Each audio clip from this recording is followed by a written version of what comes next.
ਉਧਰ ਅਮਰੀਕਾ ਦੇ ਦੁਆਰਾ ਸਾਊਥ ਕੋਰੀਆ ਦੇ ਵਿੱਚ ਜਿਹੜੀਆਂ ਯੂਐਸ ਦੀਆਂ ਮਿਜ਼ਾਈਲਸ ਡਿਪਲੋਏ ਕੀਤੀਆਂ ਹੋਈਆਂ ਸੀ, ਉਹਨਾਂ ਨੂੰ ਵਾਪਸ ਬੁਲਾ ਲਿਆ ਗਿਆ ਆ। ਸੋ ਇਹਦਾ ਕੀ ਇਸ ਦੇ ਵਿੱਚ ਅਰਥ ਆ, ਮਤਲਬ ਆ, ਇਹ ਇੱਕ ਕਾਫੀ ਵੱਡਾ ਜਿਹੜਾ ਝਟਕਾ ਖਾਸ ਕਰਕੇ ਸਾਊਥ ਕੋਰੀਆ ਨੂੰ ਜਿਹੜਾ ਉਹ ਮਿਲਿਆ ਆ। ਸਾਊਥ ਕੋਰੀਆ ਨੇ ਪ੍ਰੈਜ਼ੀਡੈਂਟ ਨੇ ਜਿਹੜਾ ਉਹ ਆਪਣੇ ਮੁਲਕ ਦੇ ਲੋਕਾਂ ਨੂੰ ਭਰੋਸਾ ਦਿਵਾਉਣ ਦੀ ਕੋਸ਼ਿਸ਼ ਕੀਤੀ ਆ। ਕਹਿੰਦੇ ਵੀ ਇਹ ਜਿਹੜੀਆਂ ਮਿਜ਼ਾਈਲਸ ਨਾਰਥ ਕੋਰੀਆ ਤੋਂ ਬਚਾਅ ਦੇ ਲਈ ਇਹਨਾਂ ਨੇ ਇੱਥੇ ਲਾਈਆਂ ਸੀ, ਉਹਨਾਂ ਨੂੰ ਹੁਣ ਮਿਡਲ ਈਸਟ ਦੇ ਵਿੱਚ ਘੱਲ ਦਿੱਤਾ ਗਿਆ ਹੈ ਅਮਰੀਕਾ ਦੇ ਦੁਆਰਾ। ਲੱਗਦਾ ਏਦਾਂ ਆ ਵੀ ਸ਼ਾਇਦ ਇਹਨਾਂ ਦੀਆਂ ਆਪਣੀਆਂ ਮਿਜ਼ਾਈਲਸ ਖਤਮ ਹੋ ਰਹੀਆਂ ਤੇ ਜਿਹੜੀਆਂ ਇਹਨਾਂ ਨੇ ਵੇਚੀਆਂ ਹੋਈਆਂ ਸੀਗੀਆਂ ਥਰਡ ਇੰਟਰਸੈਪਟਰ ਜਿਹੜੇ ਆ, terminal high altitude air defence interceptor ਜਿਹੜੇ ਆ, ਉਹਨਾਂ ਨੂੰ ਵਾਪਸ ਸਾਊਥ ਕੋਰੀਆ ਤੋਂ ਮਿਡਲ ਈਸਟ ਦੇ ਵਿੱਚ ਡਿਪਲੋਏ ਜਿਹੜਾ ਉਹ ਕੀਤਾ ਜਿਹੜਾ ਉਹ ਜਾ ਰਿਹਾ ਆ। ਸਿਓਲ ਦੇ ਵਿੱਚ ਇਸ ਟਾਈਮ ਕੰਜ਼ਰਵੇਟਿਵ ਸਰਕਾਰ ਆ, ਜਿਸ ਨੂੰ ਟਰੰਪ ਹੁਣਾਂ ਦਾ ਥਾਪੜਾ ਪ੍ਰਾਪਤ ਹੈਗਾ ਆ। ਪਰ ਉਸ ਦੇ ਬਾਵਜੂਦ ਕਹਿੰਦੇ ਵੀ ਇਹ ਇੱਕ ਜਿਹੜੀ ਸਥਿਤੀ ਆ ਉਹ ਬਣੀ ਪਈ ਆ। 28,500 ਯੂਐਸ ਦੇ ਟਰੂਪਸ ਉਦਾਂ ਸਾਊਥ ਕੋਰੀਆ ਦੇ ਵਿੱਚ ਜਿਹੜੇ ਹਰਜੋਤ ਸਿੰਘ ਜੀ ਲਗਾਏ ਗਏ ਹੈਗੇ ਆ। ਇਹ ਡਿਪਲੋਇਮੈਂਟ ਦੇ ਨਾਲ ਰਸ਼ੀਆ ਤੇ ਚਾਈਨਾ ਵਾਲੇ ਵੀ ਗੁੱਸੇ ਦੇ ਵਿੱਚ ਸੀਗੇ। ਥਾਰਡ ਜਿਹੜਾ ਇੱਕ ਪਾਵਰਫੁਲ ਰਡਾਰ ਆ ਤੇ ਜਿਹੜਾ ਸਿਕਿਉਰਿਟੀ ਦੇ ਲਈ ਵਰਤਿਆ ਜਿਹੜਾ ਉਹ ਜਾਂਦਾ ਹੈਗਾ ਆ। ਸੋ 9 ਸਾਲਾਂ ਬਾਅਦ 2017 ਦੇ ਵਿੱਚ ਇਹ ਉੱਥੇ ਡਿਪਲੋਏ ਕੀਤੇ ਗਏ ਸੀਗੇ। ਹੁਣ ਉਹਨਾਂ ਨੂੰ ਉੱਥੋਂ ਵਾਪਸ ਜਿਹੜਾ ਆ ਉਹ ਇੱਧਰ ਮਿਡਲ ਈਸਟ ਦੇ ਵੱਲ ਨੂੰ ਲਿਆਂਦਾ ਜਿਹੜਾ ਉਹ ਜਾ ਰਿਹਾ ਹੈਗਾ ਆ। ਸੋ ਇਹ ਜਿਹੜੀ ਸਥਿਤੀ ਹੈ ਇਸ ਟਾਈਮ ਹਰਜੋਤ ਸਿੰਘ ਜੀ ਬਣੀ ਪਈ ਹੈਗੀ ਆ। ਸੋ ਇਹ ਦੇਖਣ ਵਾਲੀ ਗੱਲ ਰਹੇਗੀ ਵੀ ਇਹਦਾ ਅਸਲ ਮਕਸਦ ਕੀ ਆ। ਕੀ ਇਹ ਟੈਂਪਰੇਰੀ ਤੌਰ ਦੇ ਉੱਤੇ, ਆਰਜੀ ਤੌਰ ਦੇ ਉੱਤੇ ਇਹਨਾਂ ਨੂੰ ਮੂਵ ਕੀਤਾ ਆ, ਕਿ ਵਾਕਈ ਇੰਟਰਸੈਪਟਰਸ ਦੀ ਘਾਟ ਜਿਹੜੀ ਚੱਲ ਰਹੀ ਹੈ, ਜਿਸ ਦਾ ਇਸ ਟਾਈਮ ਕਾਫੀ ਰੌਲਾ ਰੱਪਾ ਜਿਹੜਾ ਉਹ ਪਿਆ ਹੋਇਆ ਆ ਵੀ ਕੀ ਚੱਕਰ ਆ ਵੀ ਇਹਨਾਂ ਦੇ ਇੰਟਰਸੈਪਟਰ ਕਿਤੇ ਮੁੱਕ ਨਾ ਜਾਣ। ਤੇ ਉਧਰ ਈਰਾਨ ਵਾਲਿਆਂ ਨੇ ਤਾਂ ਹਰਜੋਤ ਸਿੰਘ ਜੀ ਇਹ ਪਤਾ ਲੱਗਾ ਵੀ ਇਜ਼ਰਾਈਲ ਵੱਲ ਨੂੰ ਜਾਂ ਹੋਰ ਮੁਲਕਾਂ ਵੱਲ ਨੂੰ ਜਿਹੜੇ ਉਹਨਾਂ ਨੇ ਡਰੋਨ ਸਿੱਟੇ ਸੀ, ਉਹ ਅਸਲੇ ਤੋਂ ਬਗੈਰ ਹੀ ਸਿੱਟੇ ਸੀਗੇ ਕਈ।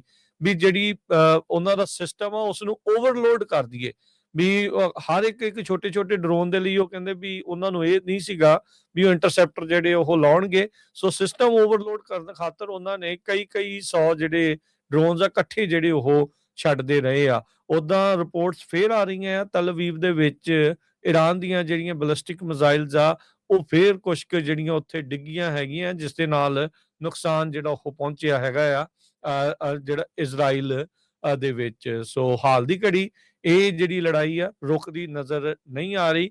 ਉਦਾਂ ਅਮਰੀਕਾ ਦੇ ਦੁਆਰਾ ਜਿਨ੍ਹਾਂ ਨੇ ਪਹਿਲੇ 2 ਦਿਨਾਂ 'ਚ $5.5 ਬਿਲੀਅਨ ਇਸ ਲੜਾਈ ਦੇ ਉੱਤੇ ਖਰਚ ਦਿੱਤਾ, ਰੋਜ਼ਾਨਾ $1 ਬਿਲੀਅਨ ਤੋਂ ਵੱਧ ਦਾ ਖਰਚਾ ਇੱਥੇ ਆ ਰਿਹਾ ਆ। ਲੋਕਾਂ ਨੂੰ ਰੋਟੀ ਪਾਣੀ ਦੇ ਜਿਹੜੇ ਹੁਲਾਲੇ ਪਏ ਆ।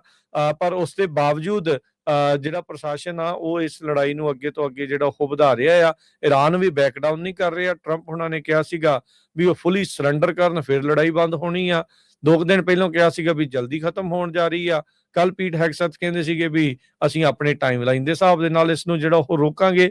ਸੋ ਹਾਲ ਦੀ ਘੜੀ ਅਮਰੀਕਨਸ ਦੇ ਲਈ ਕੋਈ ਕਲੀਅਰ ਚੀਜ਼ ਨਹੀਂ ਆ ਵੀ ਇਹ ਲੜਾਈ ਕਿੰਨਾ ਚਿਰ ਚੱਲਣੀ ਆ, ਕਿਉਂ ਚੱਲ ਰਹੀ ਆ, ਤੇ ਕਾਰਨ ਜਿਹੜੇ ਇਸ ਦੇ ਪਿੱਛੇ ਜਿਹੜੇ ਉਹ ਕੀ ਰਹੇ ਆ। ਵੱਖ-ਵੱਖ ਕਾਰਨ ਆ ਰਹੇ ਆ, ਪਰ ਐਡਮਿਨਿਸਟ੍ਰੇਸ਼ਨ ਦੇ ਦੁਆਰਾ ਅਜੇ ਤੱਕ ਕੋਈ ਪੱਕਾ ਕਾਰਨ, ਠੋਸ ਕਾਰਨ ਜਿਸ ਦੇ ਉੱਤੇ ਸਾਰੇ ਜਾਣੇ ਕਹਿ ਲਓ ਵੀ ਰੈਲੀ ਕਰਦੇ ਹੋਣ, ਉਹ ਨਜ਼ਰ ਜਿਹੜਾ ਉਹ ਨਹੀਂ ਆ ਰਿਹਾ ਹੈਗਾ। ਪੋਲੀਟੀਕੋ ਮੈਗਜ਼ੀਨ ਨੇ ਰਿਪੋਰਟ ਕਰਦਾ ਵੀ 15 ਤੋਂ 18 ਮਿਲੀਅਨ ਬੈਰਲਸ ਕਰੂਡ ਆਇਲ ਹਰ ਉੱਥੋਂ ਦੀ ਰੋਜ਼ ਲੰਘਦਾ ਸੀ ਸਟੇਟ ਤੋਂ, ਜੋ ਸਟੇਟ ਆਫ ਹਾਰਮੋਜ਼ ਆ, ਜੋ 5th of global oil consumption ਹੈਗੀ ਆ।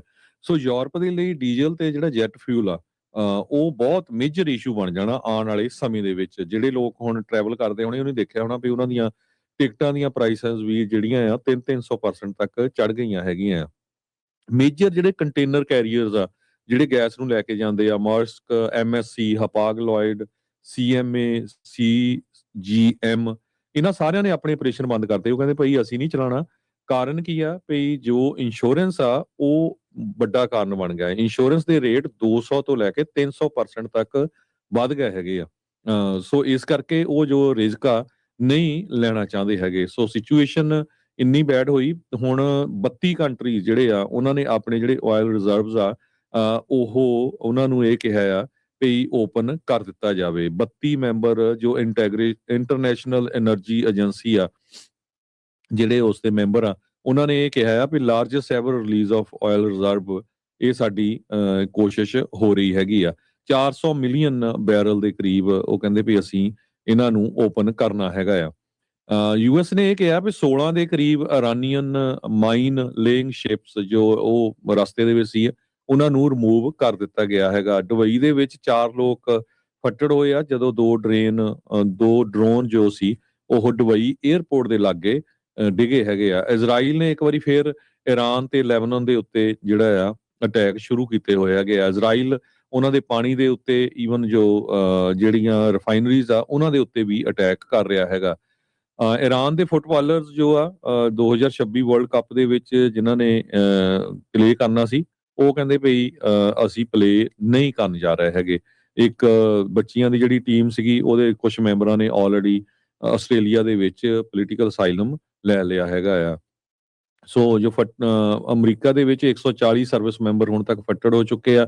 7 ਦੀ ਜਿਹੜੀ ਮੌਤ ਹੋ ਚੁੱਕੀ ਹੈਗੀ ਆ। ਈਰਾਨ ਦੇ ਵਿੱਚ 1500 ਦੇ ਕਰੀਬ ਲੋਕਾਂ ਦੀ ਮੌਤ ਹੋ ਚੁੱਕੀ ਹੈਗੀ ਆ। ਟਰੰਪ ਹੁਣੀ ਵਾਰ-ਵਾਰ ਕਹਿ ਰਹੇ ਆ ਭਈ ਉਹਨਾਂ ਨੇ ਐਕਸੀਓਸ ਨੂੰ ਦੱਸਿਆ ਭਈ ਜੋ ਜੰਗ ਆ ਉਹ ਬਹੁਤ ਜਲਦੀ ਖਤਮ ਹੋਊਗੀ। 28 ਫਰਵਰੀ ਨੂੰ ਇਹ ਜੰਗ ਸ਼ੁਰੂ ਹੋਈ ਸੀ। ਉਹਨਾਂ ਨੇ ਕਿਹਾ ਸੀ ਵੀ ਕੁਝ ਦਿਨਾਂ ਦਾ ਹੀ ਕੰਮ ਹੈਗਾ। ਵਿੱਚ ਫਿਰ ਇਹ ਵੀ ਕਹਿੰਦੇ ਰਹੇ ਵੀ ਮੇਬੀ ਸਾਨੂੰ ਗਰਾਊਂਡ ਟਰੂਪ ਜਾਣ, ਪਰ ਜਿਸ ਹਿਸਾਬ ਦੇ ਨਾਲ ਸਰਵੇ ਆ ਰਹੇ ਆ ਵਿਦਿਨ ਉਹਨਾਂ ਦੀ ਪਾਰਟੀ ਵੀ ਵਿਰੋਧ ਹੋ ਰਿਹਾ ਤੇ ਉਹਨੂੰ ਲੈ ਕੇ ਹੁਣ ਉਹ ਜਿਹੜਾ ਨਿਕਲਣ ਦਾ ਰਸਤਾ ਆ ਉਹ ਭਾਲ ਰਹੇ ਹੈਗੇ ਆ ਵੀ ਕਿਸ ਤਰ੍ਹਾਂ ਉਹ ਤੋਂ ਬਾਹਰ ਨਿਕਲਿਆ ਜਾਵੇ।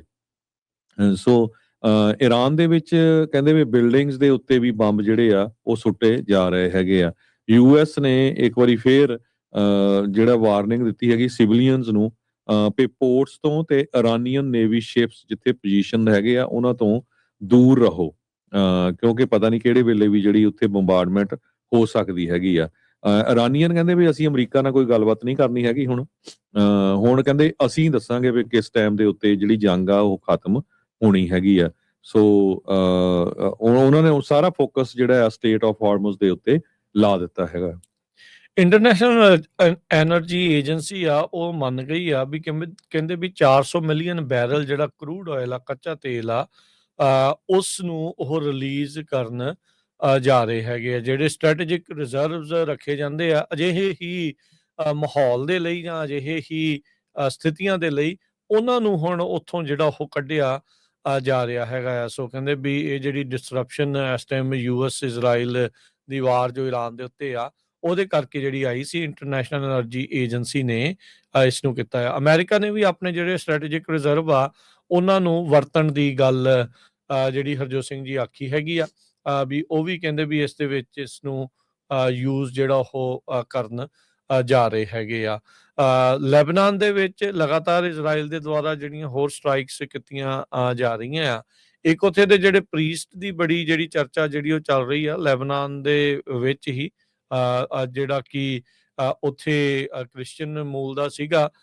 ਜਿਸ ਇਲਾਕੇ ਦੇ ਵਿੱਚ ਇਜ਼ਰਾਈਲ ਵਾਲਿਆਂ ਨੇ ਹਮਲਾ ਕੀਤਾ ਉੱਥੇ ਹੀ ਉਹਨਾਂ ਦਾ ਚਰਚ ਵਗੈਰਾ ਸੀਗਾ ਤੇ ਉਹ ਕਹਿੰਦੇ ਵੀ ਉੱਥੋਂ ਗਿਆ ਨਹੀਂ ਤੇ ਉਹਨਾਂ ਉਸ ਇਲਾਕੇ ਦੇ ਵਿੱਚ ਵੀ ਜਿਹੜਾ ਉਹ ਹਮਲਾ ਹੋਇਆ ਆ। ਸੋ ਇਹ ਜਿਹੜੀ ਸਥਿਤੀ ਇਸ ਟਾਈਮ ਲੇਟੈਸਟ ਜਿਹੜੀ ਹਰਜੋਤ ਸਿੰਘ ਜੀ ਨਾਲ ਦੇ ਨਾਲ ਜਿਹੜੀ ਉਹ ਚੱਲ ਰਹੀ ਆ। ਸੋ ਸਟ੍ਰੇਟ ਆਫ ਹਾਰਮਜ਼ ਇਸ ਟਾਈਮ ਗਲੋਬਲ ਬੋਟਲਨੈਕ ਚੋਕ ਪੁਆਇੰਟ ਜਿਹੜਾ ਆ ਉਹ ਦੁਨੀਆ ਦਾ ਬਣ ਚੁੱਕਾ ਆ। ਤੁਸੀਂ ਦੇਖੋ ਵੀ 20-30 ਮੀਲ ਚੌੜਾ ਜਿਹੜਾ ਉਹ ਦਰਿਆ ਦਾ ਪੈਂਡਾ ਜਿਹੜਾ ਆ ਉਸ ਨੂੰ ਬੰਦ ਕਰਨ ਤੋਂ ਬਾਅਦ ਦੇ ਵਿੱਚ ਜਾਂ ਉਸ ਉੱਤੇ ਬੰਦ ਜਿਹੜਾ ਉਹ ਕੀਤਾ ਜਿਹੜਾ ਉਹ ਗਿਆ ਆ ਈਰਾਨ ਦੇ ਦੁਆਰਾ ਤੇ ਦੁਨੀਆ ਦੇ ਵਿੱਚ ਤੇਲ ਨੂੰ ਲੈ ਕੇ ਹਾਹਾਕਾਰ ਜਿਹੜੀ ਉਹ ਮਚ ਚੁੱਕੀ ਆ। ਲਿੰਡਸੇ ਗ੍ਰਾਹਮ ਹੋਣਾ ਨੇ ਤਾਂ ਦੱਸੀ ਦਿੱਤਾ ਸੀਗਾ ਵੀ ਭਾਈ ਸਾਡਾ ਮੁੱਖ ਟੀਚਾ ਹੀ ਇਸ ਲੜਾਈ ਦੇ ਵਿੱਚ ਤੇਲ ਦੇ ਉੱਤੇ ਕਬਜ਼ਾ ਕਰਨ ਨੂੰ ਲੈ ਕੇ ਹੈਗਾ ਆ। ਸੋ ਇਹ ਸਾਰੇ ਕਾਸੇ ਦੇ ਵਿੱਚ ਇੰਡੀਆ ਦੀ ਜਿਹੜੀ ਡਿਪਲੋਮੇਸੀ ਆ ਉਹ ਪੂਰੀ ਤਰ੍ਹਾਂ ਫੇਲ ਹੋਈ ਹੈਗੀ ਆ।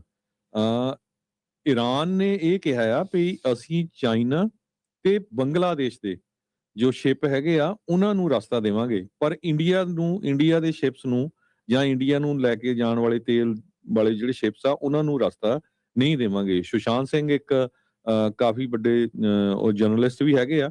ਉਹਨਾਂ ਨੇ ਇਹ ਕਿਹਾ ਵੀ ਇੰਡੀਆ ਟੋਟਲੀ ਜਿਹੜਾ ਫੇਲ ਹੋਇਆ, ਮਿਜ਼ਰੇਬਲੀ ਕਹਿੰਦਾ ਫੇਲਡ ਹੋਇਆ ਆ ਜਦੋਂ ਉਹਨਾਂ ਨੇ ਟਾਈਮ ਸੀ ਡਿਲੀਵਰ ਕਰਨ ਦੇ ਲਈ। ਕਹਿੰਦੇ nastiness and poor manners are neither strength nor professional competence. So India ਵਾਲਿਆਂ ਦੀ ਜਿਹੜੀ ਪੋਜੀਸ਼ਨ ਆ, ਇਰਾਨ ਵਾਲਿਆਂ ਨੇ ਕਲੀਅਰਲੀ ਕਹਿਤਾ ਵੀ ਇੰਡੀਆ ਨੂੰ ਅਸੀਂ ਜਿਹੜਾ ਇੰਡੀਆ ਦੇ ਜਹਾਜ਼ ਆ ਉਹ ਲੰਘਣ ਨਹੀਂ ਦੇਵਾਂਗੇ, ਉਹ ਬਲਕਿ ਚਾਈਨਾ ਤੇ ਬੰਗਲਾਦੇਸ਼ ਤੇ ਲੰਘਣ ਦੇਵਾਂਗੇ। ਮੁਹੰਮਦ ਮਿਰਾਂਡੀ ਨਾਮ ਦਾ ਇੱਕ ਬੰਦੇ ਆ, ਅਮਰੀਕਨ ਬੋਰਨ ਆਫੀਸ਼ੀਅਲ ਸਪੋਕਸਪਰਸਨ ਹੈ ਇਰਾਨ ਦਾ। ਉਹਨਾਂ ਨੇ ਇਹ ਕਿਹਾ ਵੀ ਇੰਡੀਆ ਵਾਲਿਆਂ ਨੇ ਸਾਡੇ ਨਾਲ ਬਹੁਤ ਧੋਖਾ ਕੀਤਾ ਹੈਗਾ, ਖਾਸ ਕਰਕੇ ਜਿਹੜਾ ਸ਼ਿਪ ਆ ਉਹਨਾਂ ਦਾ ਨੇਵਲ ਸ਼ਿਪ ਸੀ, ਉਹਦੇ ਬਾਰੇ ਲੋਕੇਸ਼ਨ ਦੱਸੀ ਗਈ ਆ। ਉਹ ਤੋਂ ਬਾਅਦ ਉਹਨਾਂ ਦੀ ਕਿਸੇ ਤਰ੍ਹਾਂ ਦੀ ਹੈਲਪ ਨਹੀਂ ਕੀਤੀ ਗਈ, ਜਿਹੜੇ ਲੋਕ ਉੱਥੇ ਮਾਰੇ ਗਏ ਜਾਂ ਫੱਟੜ ਹੋਏ ਜਾਂ ਉਹਨਾਂ ਨੂੰ ਬਚਾਉਣ ਦੇ ਲਈ।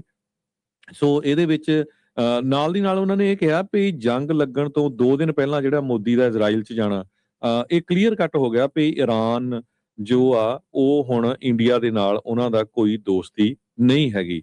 ਸੋ ਮੋਦੀ ਸਾਹਿਬ ਜਿਹੜੇ ਆ ਉਹ ਹੁਣ ਅਮਰੀਕਾ ਤੇ ਇਜ਼ਰਾਈਲ ਦੇ ਨਾਲ ਚੱਲ ਰਹੇ ਹੈਗੇ ਆ। ਤੇ ਦੂਸਰੇ ਪਾਸੇ ਜੇ ਅੱਜ ਡਾਓ ਜੋਨ ਇੰਡਸਟਰੀਅਲ ਵੀ ਦੱਸਦੀ ਜਾਈਏ ਰਾਜਕਨਵੀਰ ਸਿੰਘ ਜੀ, ਕਾਫੀ ਕਿਉਂਕਿ ਜਦੋਂ ਜਿਹੜਾ ਸਟਾਕ ਮਾਰਕੀਟ ਆ ਉਹ ਇੰਟਰਨੈਸ਼ਨਲ ਲੈਵਲ ਤੇ ਕੀ ਹੋ ਰਿਹਾ, ਗਲੋਬਲੀ ਜੰਗ ਲੱਗੀ ਉਹ ਕੀ, ਉਹਦਾ ਬਹੁਤ ਅਸਰ ਹੁੰਦਾ ਹੈਗਾ। ਸੋ ਉਹਨੂੰ ਦੇਖਦੇ ਹੋਏ ਅੱਜ ਡਾਓ ਜੋਨ ਇੰਡਸਟਰੀਅਲ ਲਗਭਗ 500 ਪੁਆਇੰਟ ਡਾਊਨ ਇਸ ਟਾਈਮ ਦੇ ਉੱਤੇ ਹੈਗਾ ਹੈ, ਜਿਸ ਟਾਈਮ ਆਪਾਂ ਤੁਹਾਡੇ ਨਾਲ ਗੱਲਬਾਤ ਕਰ ਰਹੇ ਹੈਗੇ ਆ। ਕਹਿੰਦੇ ਵੀ $92 ਪਰ ਜਿਹੜੇ ਬੈਰਲ ਦੀ ਕੀਮਤ ਇਸ ਟਾਈਮ ਚੱਲ ਰਹੀ ਹੈਗੀ ਆ। ਹੁਣ ਇੰਟਰਨੈਸ਼ਨਲ એનર્ਜੀ ਏਜੰਸੀ ਨੇ ਕਿਹਾ ਹੀ ਆ ਵੀ 400 ਮਿਲੀਅਨ ਬੈਰਲਸ ਆਫ ਆਇਲ ਆਪਾਂ ਜੋ ਆ ਉਹ ਰਿਲੀਜ਼ ਕਰਨ ਜਾ ਰਹੇ ਆ, ਪਰ ਜੋ ਸਟੇਟ ਆਫ ਹਾਰਮਜ਼ ਆ ਉਹ ਹਜੇ ਤੱਕ ਪੂਰੀ ਤਰ੍ਹਾਂ ਬੰਦ ਆ। ਜੀ ਬਿਲਕੁਲ, ਉਹਦੇ ਅਜੇ ਪਤਾ ਨਹੀਂ ਕਦੋਂ ਤੱਕ ਖੁੱਲੂਗਾ, ਕਦੋਂ ਮਾਈਨਸ ਕਲੀਅਰ ਹੋਣਗੀਆਂ, ਕਦੋਂ ਕੋਈ ਸੇਫਟੀ ਜਿਹੜੀ ਆ ਬਾਕੀ ਸ਼ਿਪਸ ਦੇ ਲਈ ਹੋਊਗੀ। ਅੱਜ ਜਿੱਦਾਂ ਤੁਸੀਂ ਪਹਿਲਾਂ ਵੀ ਦੱਸਿਆ ਵੀ 2 ਸ਼ਿਪਸ ਨੇ ਉੱਥੋਂ ਨਿਕਲਣ ਦੀ ਕੋਸ਼ਿਸ਼ ਕੀਤੀ ਤਾਂ ਇਰਾਨ ਵਾਲਿਆਂ ਨੇ ਉਹਨਾਂ ਦੇ ਉੱਤੇ ਹਮਲਾ ਜਿਹੜਾ ਉਹ ਕਰ ਦਿੱਤਾ। ਤੇ ਇੱਕ ਜਿਹੜੀ ਹਰਜੋਤ ਸਿੰਘ ਜੀ ਹਮਲਾ ਹੋਈ ਜਿਹੜੀ ਸ਼ਿਪ ਆ ਉਹ ਇਵੈਂਚੁਅਲੀ ਗਈ ਆ ਭਾਰਤ ਦੇ ਇੱਕ ਬੰਦਰਗਾਹ ਦੇ ਉੱਤੇ, ਕਿਉਂਕਿ ਉੱਧਰੋਂ ਦੀ ਉਹ ਲਾਗੇ ਜਿਹੜਾ ਉਹ ਪੈਂਦਾ ਆ। ਹੁਣ ਇਹ ਨਾ ਹੋਵੇ ਵੀ ਇਰਾਨ ਵਾਲੇ ਹੁਣ ਉੱਧਰ ਵੀ ਹਮਲਾ ਕਰ ਦੇਣ, ਜਾਂ ਫਿਰ ਜਿੱਦਾਂ ਤੁਸੀਂ ਦੱਸਿਆ ਵੀ ਇਰਾਨ ਵਾਲੇ ਹੁਣ ਕਿਸ ਤਰੀਕੇ ਦੇ ਨਾਲ ਇਸ ਬਾਬਤ ਜਿਹੜਾ ਇਸ ਨੂੰ ਜਿਹੜਾ ਉਹ ਦੇਖ ਰਹੇ ਆ। ਇੰਡੀਆ ਨੂੰ ਲੈ ਕੇ ਉਹਨਾਂ ਦੀ ਕਾਫੀ ਜ਼ਿਆਦਾ ਜਿਹੜੀ ਤੋਏ-ਤੋਏ ਹੋ ਰਹੀ ਆ।